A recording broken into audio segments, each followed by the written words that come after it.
Iya, ada? Baik. Nah, Pak Ustadz, nah kalau tadi tempatnya pada saat kita beribadah. Iya. Nah, kadang-kadang kita pada saat kita mendapatkan cobaan, mendapatkan musibah, nah kita juga kadang-kadang suka berprasangka buruk. Meureun Allah teh ngewa ka urangnya, cenah. Matakna urang teh jadi cilaka.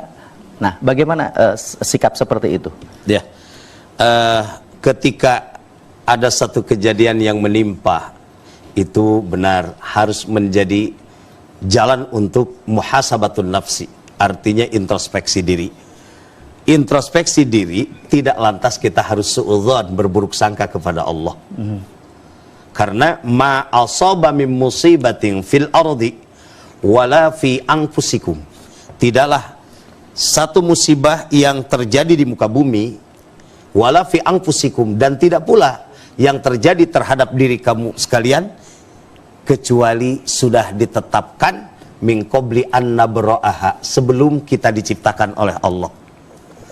Tinggal kalau kita sedang diuji dengan ujian pahit, berarti ini adalah untuk mengukur kesabaran kita, tetap istiqomah ibadah kepada Allah.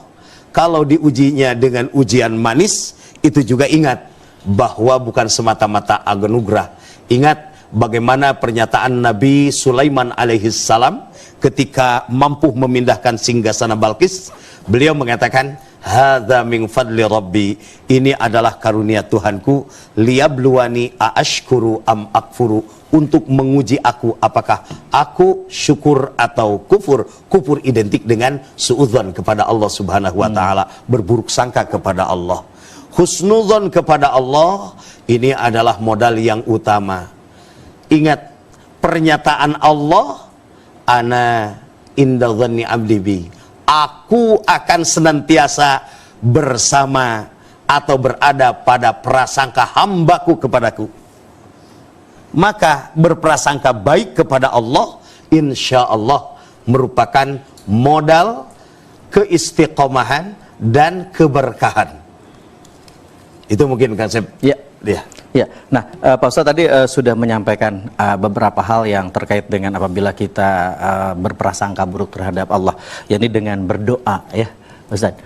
Nah, doa kemudian juga bertaubat. Nah, yang terakhir kita percaya akan takdir kita. Betul. Nah, boleh dipaparkan lagi Pak Ustadz hal ini? Jadi ketika kita harus husnudzon juga ketika mensikapi takdir dari Allah Subhanahu wa taala. Kan takdir khairihi wa syarrihi minallah. Ternyata ada istilah takdir baik dan buruk itu ketika diukur dengan perasaan kita. Karena pada sesungguhnya takdir yang diturunkan Allah kepada kita ini adalah takdir baik, tergantung bagaimana kita bersikap. Contoh Bu, loh kok Allah betapa beratnya menurunkan ujian kepada saya, sampai anak saya udah sekian puluh tahun belum juga dapat jodoh. Kemudian anak yang kedua ternyata di usia belia sudah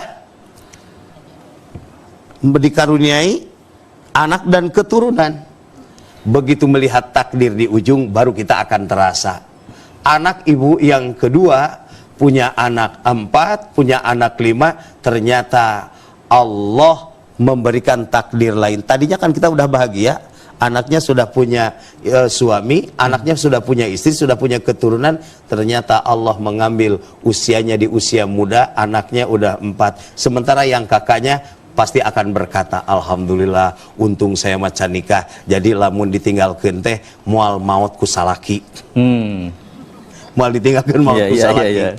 Kemudian ketika kita mensikapi takdir-takdir dari Allah Subhanahu wa taala, ternyata kita harus lebih pandai memaknai dan mensikapi bahwasanya tidak ada takdir untuk menjeru Allah untuk mendolimi hambanya. Semua takdir itu hanya untuk ujian, dan ketika datang ujian, liyabluwakum ayyukum ahsanu amala, untuk menguji mana di antara hambaku yang paling baik amalnya. Dan salah satu orang yang sukses dalam kehidupannya apabila dia sukses menghadapi ujian hidup. Ketika sukses dalam menghadapi ujian hidup akan husnudzon selalu kepada Allah Subhanahu wa taala.